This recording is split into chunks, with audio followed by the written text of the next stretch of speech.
Welcome to You Learn Something New Every Day, where people write me and tell me things they've learned from their posters they've gotten from Parthenon Graphics Timelines.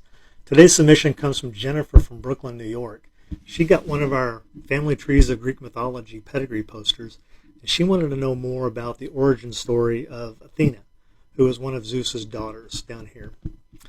Now, one of Zeus's earliest objects of affection was an Oceanid named Metis.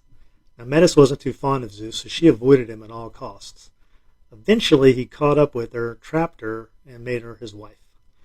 Later, Gaia prophesied that Metis would have two kids that would eventually best Zeus. So, to prevent this outcome, Zeus asked Metis to transform into a drop of water, which she did, and he promptly drank her up. The problem is, Metis was already pregnant. The second problem, the baby was growing inside of Zeus's head. So, needless to say, this gave Zeus quite a migraine.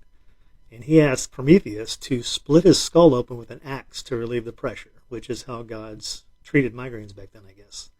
From the cranial split, Athena arose out of his head, fully dressed and fully armored with sword and shield.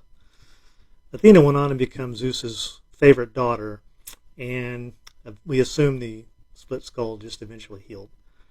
Thanks for the submission, Jennifer. I'm glad you learned something new, and I hope you learned something new too. If you'd like to know more about the origin stories of your favorite gods and goddesses, check out the Family Tree of Greek Mythology at parthenongraphics.com. Later.